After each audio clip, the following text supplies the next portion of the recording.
बिस्मिल्लाहिर्रहमानिर्रहीम। अस्सलाम वालेकुम। कैसे हैं आप लोग? मैं उम्मीद करती हूँ कि आप लोग जहाँ कहीं भी होंगे ठीक होंगे और अल्लाह ताला आप सबको अपने हिफ्ज़-ओ-अमान में रखे, आपको, अपनी फैमिली को, आपके घर वालों को। अल्लाह ताला मेरे घर को, मेरे बच्चों को भी अपने हिफ्ज़-ओ-अमान में रखे। आमीन सुम्मा आमीन। तो वीडियो शुरू करने से पहले आप लोगों से मेरी छोटी सी रिक्वेस्ट है, प्लीज़ आपने मेरे चैनल को सब्सक्राइब करना है, मेरी वीडियो को ज़्यादा से ज़्यादा शेयर करना है और लाइक करना है और लाजमी कमेंट्स में बताना है। तो फिर उसके बाद जो है ना, मैंने जब अपने भाइयों से बात की कि भाई आप लोग ना मेरे से ईद मिलने आए ना, आप लोगों ने मेरे से मेरे से पूछा कि आप कैसी हो कैसी नहीं हो, तो मेरे भाई ने कहा कि भाई हम लोग तो काम में मसरूफ़ होते हैं, हमारी खुद की फैमिली है, ये है वो है, भी एक ही शहर में रहते हैं, कहीं दूर नहीं रहते। मिलना मिलाना तो दूर, कभी कभार क्या हुआ, 1 माह 2 माह के बाद कभी कभार फ़ोन कर लिया तो कर लिया, नहीं तो नहीं कर लिया। चलो भाई कोई बात नहीं, मैं कौन सा उन लोगों से कुछ ले रही थी या मांग रही थी कि उन्होंने मेरे साथ इस तरह से किया। बस यही वजूहत हैं जिसकी वजह से मैं काफ़ी परेशान रहती हूँ कि अपने भाई अपनी बहनें मेरे साथ किस तरह से करती, कैसे मेरे साथ रह रहे हैं वो लोग। इस वजह से मुझे दुख होता है, सोचती रहती हूँ और काफ़ी मैं परेशान रहती हूँ और कुछ नहीं तो चलो 2 अल्फाज ही मुझे तसल्ली के दे देते, लेकिन नहीं।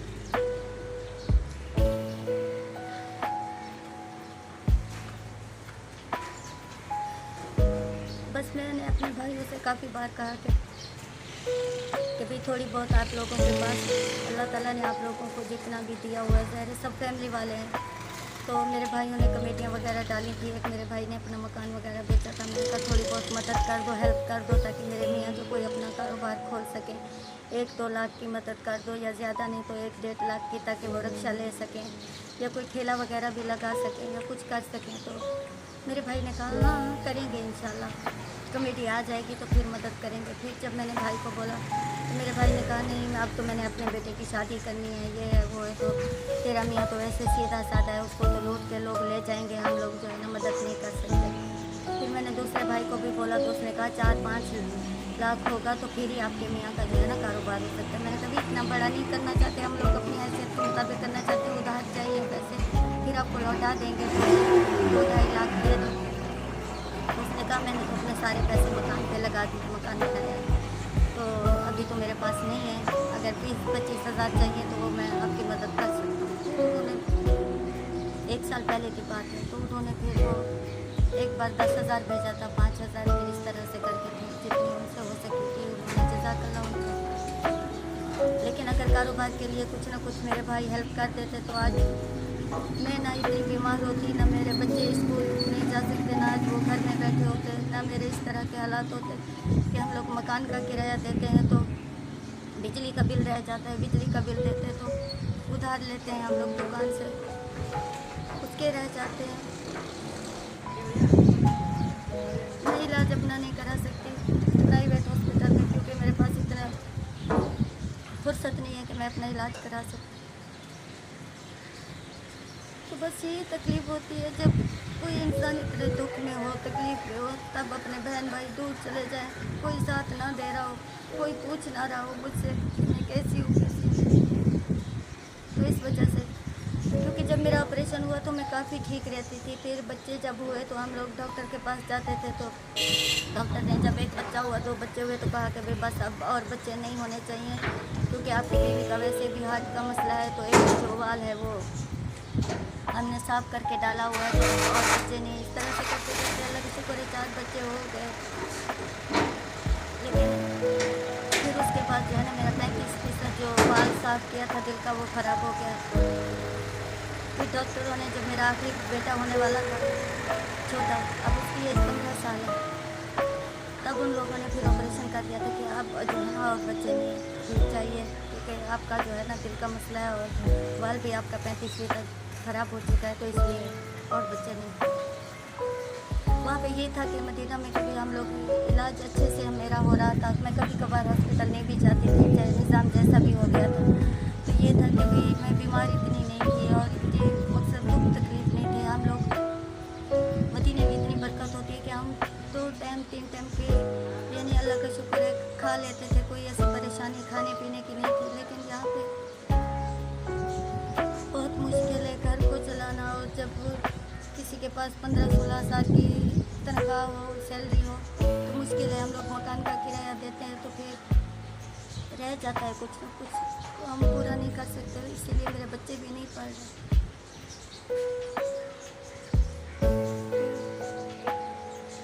हमारे रिश्तेदारों में कभी ने किसी ने इस तरह से काम नहीं किया है।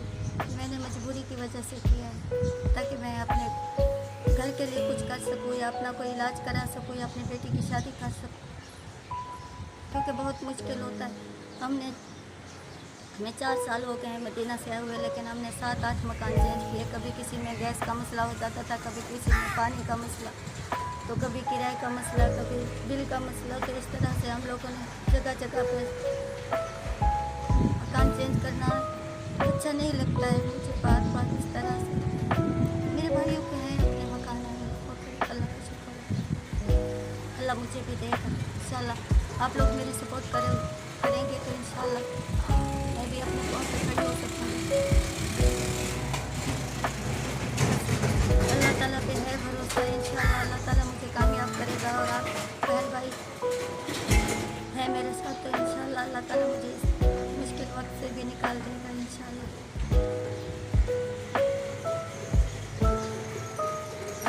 आप लोगों ने मेरे लिए दुआ करनी है कि अल्लाह ताला मुझे सेहत दे, मुझे तंदुरुस्ती दे।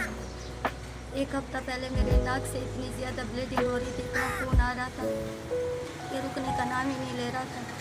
फिर मैं हॉस्पिटल के डॉक्टर को जाके बताया कि आपने मेरी वारफरीन जो 7 मिलीग्राम 7.5 बढ़ा दी है, और ये जो मुझे दवाइयाँ दी है इसकी वजह से मुझे काफ़ी तकलीफ़ हो रही है। वो गौर से देखते ही नहीं है। ये आयरन की दवाई दे दी, वारफरीन मेरी बढ़ा दी, जिसकी वजह से मुझे 2-4 दिन इतनी नाक से ब्लीडिंग हुई तो मैं बहुत ज़्यादा कमज़ोर हो गई। अब मैं चलती हूँ तो मुझे चक्कर आते हैं।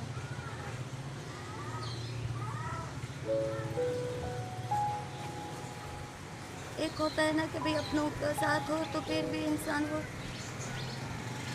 कुछ उसको तसल्ली होती है कि भाई हाँ ठीक है, अपने बहन भाई मेरे साथ हैं, तसल्ली देते हैं मुझे, मेरे साथ खड़े हैं। लेकिन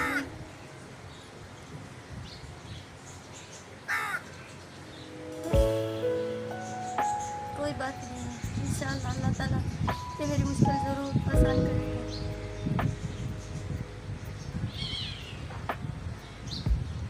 तो आप लोगों ने मुझे कमेंट में बताना है कि मुझे आगे किस तरह की वीडियोस बनानी चाहिए, ताकि मेरा चैनल जो है ना जल्दी से ग्रो कर सके और मैं अपने पाँव पे खड़ी हो सकूँ, अपने बच्चों के लिए कुछ कर सकूँ। मेरी ज़िंदगी का वैसे कोई पता है नहीं कि कितने साल है कैसे, क्योंकि पहले भी मुझे खून की बोतल 4-5 माह पहले भी मैंने लगवाई। अब जाके चेक कराया तो उन्होंने फिर रिपोर्ट देखी तो कहा भी 7% है, 2 बोतलें और लगेंगी।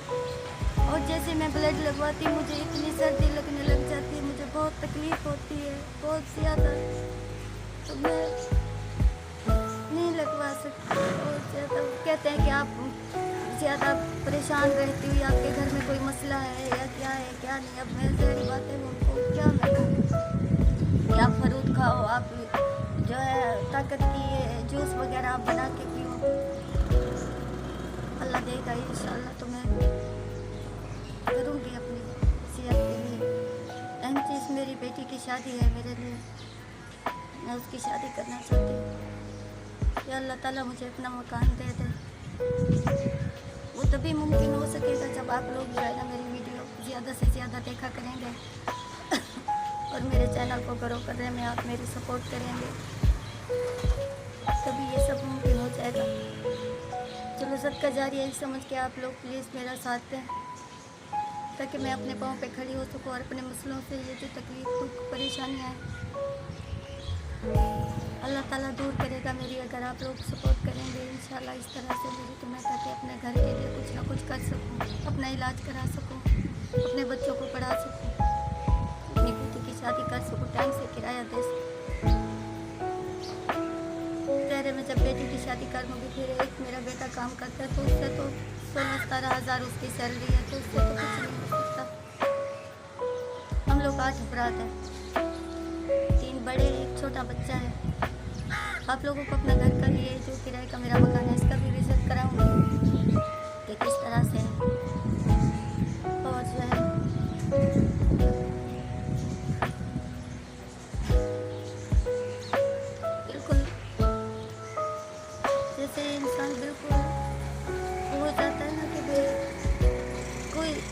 समझ में नहीं आ रहा होता। रात को मैं 3 बजे मेरी आँख खुल गई, मैं सोई तो सोचती रही कि अब मैं क्या करूं, कैसे करूं, समझ में कुछ नहीं आ रहा। बच्चों के खाने के लिए कभी कुछ होता है, कभी नहीं होता। तो मेरे मियाँ को कोई जॉब नहीं मिल रही यहाँ पे, मजदूरी वो नहीं कर सकते क्योंकि उनको जोड़ों में दर्द रहता है, उनको गठिया का मसला है। तो अगर आप लोगों की कोई नज़र में यहाँ पे कराची में कोई जॉब हो तो आप लोगों ने मुझे कमेंट्स करके ज़रूर बताना है। मैं तो यही अपने भाइयों को बोला था, चलो भाई और कुछ नहीं तो लाख 1.5 लाख दे दो ताकि मेरा मियाँ अपने बच्चों के लिए रोज़ी कर सके। आप लोगों को मेरे बच्चे दुआ देंगे, मैंने भाइयों को बोला था। लेकिन सबकी अपनी मसरूफियत होती है, कोई किसी के लिए नहीं करता है। तो आपने ज़रूर बताना है अगर आपकी नज़र में कोई जॉब हो, क्योंकि यहाँ पे कंपनी में काफ़ी लोगों से भी बात की तो वो कहते हैं आपकी एज जो है ना ज़्यादा है, 50 साल के लगभग है, तो हम आपको जॉब नहीं दे सकते, मजदूरी वो कर नहीं सकते। हमारे पास कोई और छोटा मोटा कारोबार करने के लिए भी कोई पैसे है नहीं कि भाई हम चलो ठेला वगैरह के ऊपर कोई फ्रूट वगैरह या सब्ज़ी या कोई बिरयानी या कुछ ऐसा लगा के चलो वो सेल कर दें, इतनी नहीं है हमारे पास। तो बस अब मैं आप लोगों से इजाज़त चाहूँगी। अल्लाह ताला आप सबको अपने हिफ्ज़-ओ-अमान में रखे, आपके बच्चों को, आपके माँ बाप को, आपके बहन भाइयों को। अल्लाह ताला मेरे घर को, मेरे बच्चों को अपने हिफ्ज़-ओ-अमान में रखे और अल्लाह ताला आप सबकी बेटियों के नसीब अच्छे करे, मेरी बेटियों के भी नसीब अच्छे करे। तो आप लोगों ने मेरी वीडियो को ज़्यादा से ज़्यादा शेयर करना है, सबका जारिया समझ के शेयर करना है और मेरे चैनल को सब्सक्राइब करना है और वीडियो को लाइक करना है और अच्छे कमेंट्स करना है, अपनी एडवाइस देनी है, मेरी हौसला अफजाई बढ़ानी है। और आज की वीडियो मेरी आप लोगों को अच्छी लगी है तो ज़रूर बताना है। आप लोगों का शुक्रिया, जज़ाकल्लाह। ज़िंदगी में मुखाती तो इंशाअल्लाह फिर मिलेंगे। तब तक के लिए अपनी बहन को दुआओं में याद रखिए और मुझे दीजिए इजाज़त। अल्लाह हाफ़िज़।